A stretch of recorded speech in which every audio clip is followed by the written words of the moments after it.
किसी जमाने में एक लड़की रहती थी जो इंतहा दर्जे की काहिल थी। वो काम करने से जी ही नहीं चुराती थी, बल्कि उसे काम से नफरत थी। उसकी माँ ने बहुत कोशिश की, उसे तरह तरह के लालच दिए, लेकिन उसने कभी कोई काम करके ना दिया। हमेशा यही कहती, मैं काम नहीं करूंगी, मुझे काम से नफरत है। माँ चाहती थी कि वो घर में बैठकर चरखा काटे, मगर उसकी ये तमन्ना पूरी ना हुई। लड़की ने चरखे को हाथ तक न लगाया। इसका नतीजा ये हुआ कि आखिर एक रोज उसकी माँ के सब्र का पैमाना लबरेज हो गया। उसने गुस्से में डांट कर कहा, मैं तुझे समझाते समझाते तंग आ गई हूँ, अब मैं ज्यादा बर्दाश्त नहीं कर सकती, तुझे चरखा काटना पड़ेगा। मगर लड़की पर माँ की इस डांट डपट का भी कोई असर न हुआ। वो अपनी हठधर्मी पर कायम रही और कहा, मैं काम नहीं करूंगी, मुझे काम से नफरत है। अच्छा, आज मैं देखती हूँ तू कैसे नहीं काटेगी। उसने ये कहा और बेटी को बुरी तरह मारने लगी। बेटी जोर जोर से चीख रही थी और माँ उसे पीट रही थी। उसकी चीखें बाहर तक जा रही थी। इतने में वहां से उस मुल्क की मलिका का गुजर हुआ। उसने लड़की की चीखें सुनी तो रुक गई और कहने लगी, ये किस लड़की की चीखें हैं, इसे कौन मार रहा है। वो अपनी सवारी से उतरकर घर के अंदर गई तो देखा एक औरत लड़की को पीट रही थी। जब उसने मलिका को देखा तो हाथ रोक लिया और नादिम से होकर खड़ी हो गई। तुम कौन हो और इस तरह इस लड़की को क्यों पीट रही हो? तुम इसे इस बेदर्दी से मार रही हो कि इसकी चीखें बाहर गली में सुनाई देती हैं। औरत ने दिल में सोचा, अगर मैंने मलिका को यह बताया कि बेटी काहिल और कामचोर है तो ये मेरे लिए भी शर्म की बात होगी। चुनाचे वो मलिका से कहने लगी, मैं इसकी माँ हूँ, इसे चरखा काटने का बहुत शौक है, ये हमेशा चरखे के पास बैठी रहती है। मैं एक गरीब औरत हूँ, मैं इसके लिए इतना रेशम कहाँ से खरीद कर लाऊं जो ये हर वक्त बैठी काटती रहे। ये बात सुनकर मलिका बोली, अच्छा सिर्फ इतनी सी बात है। फिर उसने लड़की को देखकर कहा, मुझे तो चरखे की आवाज से ज्यादा और कोई आवाज पसंद नहीं। मैं जब चरखे को घूमते हुए देखती हूँ और इसके घूमने से जो आवाज पैदा होती है, इससे मुझे इंतहाई खुशी होती है। औरत ने तो अपनी खफत मिटाने के लिए बात बदल दी थी, मगर यहाँ मामला ही उलट हो रहा था। मलिका ने उससे कहा, तुम अपनी बेटी मेरे सपुर्द कर दो, मैं इसे अपने साथ महल में ले जाऊंगी। मेरे पास बहुत सा रेशम है, इसलिए लड़की अपनी मर्जी के मुताबिक जिस कदर चरखा काटना चाहेगी काटेगी।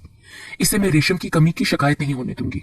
औरत अपनी बेटी से पहले ही बहुत तंग थी, फिर अब ये भी देख रही थी कि मलिका उसे अपने महल में ले जाने पर तैयार है, इसलिए वो फौरन राजी हो गई और कहने लगी, जैसे आपकी मर्जी, मैं आपका हुक्म कैसे टाल सकती हूँ।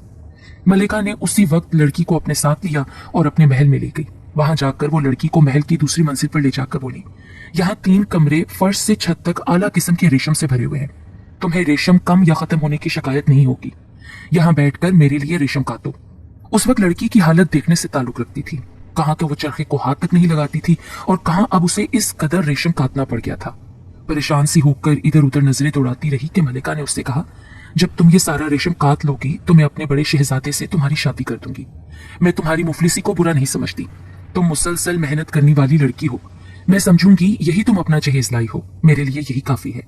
लड़की मलिका की बातें सुन रही थी और खामोश थी। उसमें इतनी हिम्मत नहीं हो रही थी कि कोई जवाब दे, लेकिन दिल ही दिल में खौफजदा हो रही थी कि उसने आज तक चरखे को हाथ तक नहीं लगाया था और कभी रेशम नहीं काटा था, उसे तो काटना तक नहीं आता था।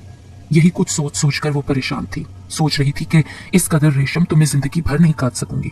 अगर मैं 100 साल तक भी काटती रहूंगी तो ये मुझसे खत्म ना होगा। लो, अब मैं जाती हूँ और तुम रेशम काटना शुरू कर दो, मैं आकर देखूंगी कि तुमने कितना रेशम काट लिया है। मलिका ये कहकर चली गई और लड़की हैरान और परेशान अकेली रह गई। अब क्या करे और क्या ना करे, उसकी समझ में कुछ ना आता था। उससे और तो कुछ ना हो सका, बस बैठ के रोने लगी और इस तरह बैठी 3 रोज तक मुसलसल रोती रही। इस दौरान उसने एक बार भी चरखा न घुमाया, बल्कि रेशम को हाथ में पकड़ तक न सकी, बस बैठी आंसू बहाती रही। तीसरे रोज जब मलिका उसे देखने के लिए आई तो ये देखकर ताजुब में पड़ गई कि लड़की ने तो रेशम को हाथ तक न लगाया था। हर चीज उसी तरह पड़ी थी जैसे वो छोड़ कर गई थी। उसने पूछा, तुमने रेशम काटना शुरू नहीं किया? जवाब में लड़की ने बहाना कर दिया, मैं अपने आप को तन्हा महसूस कर रही हूँ, मुझे अपना घर याद आ रहा है, इसलिए मैंने अभी काटना शुरू नहीं किया। मलिका उसके जवाब से मुतमईन हो गई, मगर जाते जाते उसने कहा, याद रखो, मैं तवक्का रखती हूँ कि कल से तुम अपना काम शुरू कर दोगी। मलिका तो ये कहकर चली गई और लड़की एक बार फिर अकेली रह गई। वो सोचने लगी, अब मुझे क्या करना चाहिए। वो इसी तरह परेशानी में उठकर खिड़की के पास गई और महल से बाहर देखने लगी। अचानक उसकी नजर पड़ी तो 3 मुज़ैका खेज शक्ल सूरत की औरतें उसकी तरफ आ रही थीं।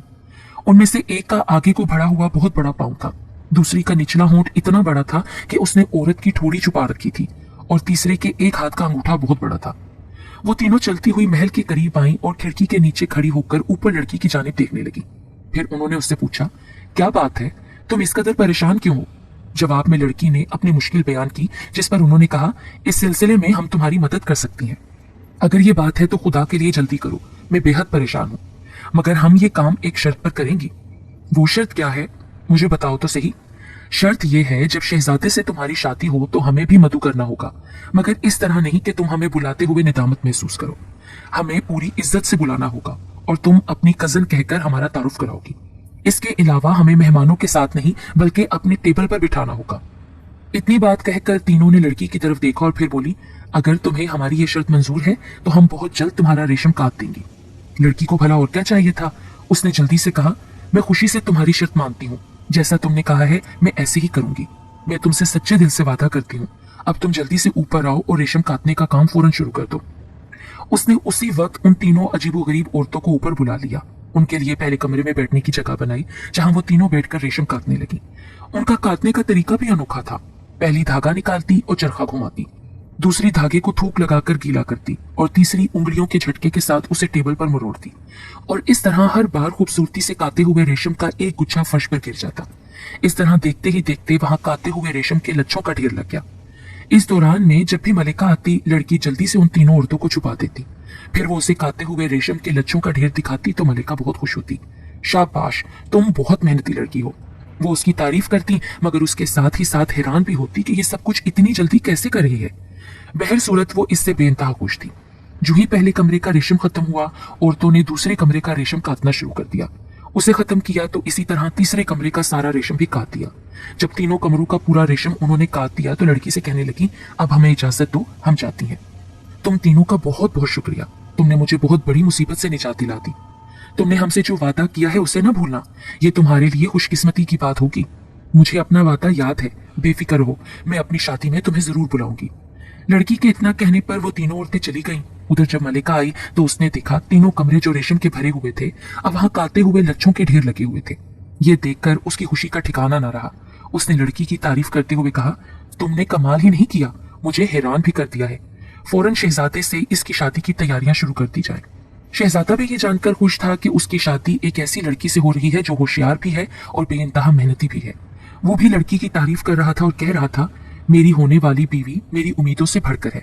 जब शादी का दिन आया तो लड़की ने मलिका और शहजादे से कहा, मेरी 3 कजन्स हैं जिन्होंने माजी में मुझ पर बड़ी मेहरबानियां की हैं। इस खुशी के मौके पर मैं उन्हें फरामोश नहीं करना चाहती। क्या आप मुझे इजाजत देंगे कि इस पुरमसरत मौके पर उन्हें भी मधु कर लूं? हमें क्या एतराज हो सकता है, तुम उन्हें मधु कर सकती हो। मलिका और शहजादे ने जवाब दिया। इस पर लड़की ने अपनी बात पूरी करते हुए कहा, मुझे आप ये भी इजाजत दें कि शादी की दावत में उन्हें अपने टेबल पर बिठाऊं। मलिका और शहजादे ने उसकी ये दरख्वास्त भी कबूल करते हुए जवाब दिया, तुम्हारी मर्जी है, उन्हें जहां चाहो बिठाओ।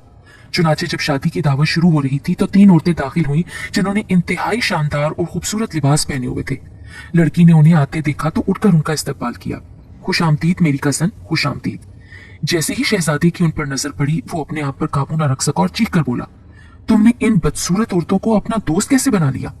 फिर पेशतर इसके कि लड़की को जवाब देती, शहजादे ने पहली औरत की तरफ देखकर पूछा, तुम्हारा पाँव इतना बड़ा क्यों हो गया है? जवाब में औरत बोली, चरखा घुमाते घुमाते। शहजादे ने दूसरी औरत की तरफ देखकर पूछा, तुम्हारा निचला होंठ इतना बड़ा होने का क्या सबब है? जवाब में औरत ने कहा, धागे को गीला करते करते। तीसरी औरत से पूछा, तुम्हारा अंगूठा किस वजह से इतना बड़ा हो गया है? औरत ने जवाब दिया, धागा मरोड़ते मरोड़ते। तीनों के ये जवाब सुनकर शहजादा कहने लगा, अगर ये बात है तो मेरी खूबसूरत बीवी जब तक जिंदा है कभी चरखे के करीब नहीं जाएगी। और हुआ भी यही। उस लड़की ने चरखा काटने वाली 3 बदसूरत परियों से अपना किया हुआ वादा पूरा करके चरखा काटने की मुसीबत से हमेशा के लिए निजात पा ली। इसके अलावा उन तीनों परियों को रेशम काटने के लिए हमेशा के लिए महल में रहने की इजाजत मिल गई।